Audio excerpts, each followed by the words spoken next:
చారిత్రకమైనటువంటి రుజువు. సార్ సమాధి ఖాళీగా ఉందని ఆడు చూశాడు సార్, నువ్వు చూసావా అని అంటే నేను ఒక ప్రశ్న అడుగుతా. మీరు 3వ క్లాసులో ఈ పాఠం చదువుకుంటారు. ఏమనంటే మనము సూర్యుడు చుట్టూ తిరుగుతున్నాం అని. నువ్వు చూసావా? నువ్వు చూసావా? నువ్వు చూసావా?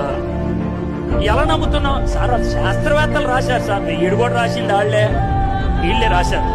మొన్నే 132వ ఆ గొప్ప జన్మదినం చేసుకున్నారు. ఎవరిది? బాబాసాహెబ్ అంబేద్కర్ది. ఎక్కడ పడితే అక్కడ రాసిన మాట్లాడి తెలుసా? భారత రాజ్యాంగ నిర్మాత. నువ్వు రాస్తుంటే చూసావా? నువ్వు చూసావా? ఆయన రాయటం నువ్వు చూసావా? ఎలా నమ్ముతున్నావు?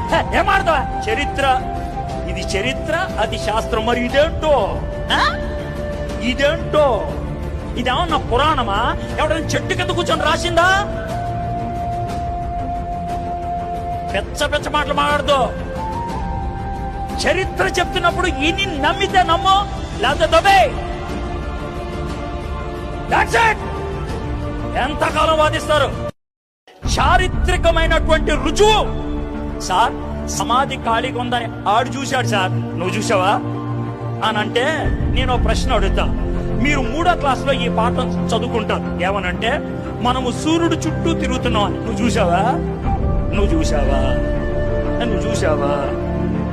ఎలా నమ్ముతున్నావు సార్? శాస్త్రవేత్తలు రాశారు సార్, ఈడు కూడా రాసింది వీళ్ళే రాశారు. మొన్నే 132వ ఆ గొప్ప జన్మదినం చేసుకున్నారు. ఎవరిది? బాబాసాహెబ్ అంబేద్కర్ది. ఎక్కడ పడితే అక్కడ రాసిన మాట్లాడి తెలుసా? భారత రాజ్యాంగ నిర్మాత. నువ్వు రాస్తుంటే చూసావా? నువ్వు చూసావా? ఆయన రాయటం నువ్వు చూసావా? ఎలా నమ్ముతున్నావు?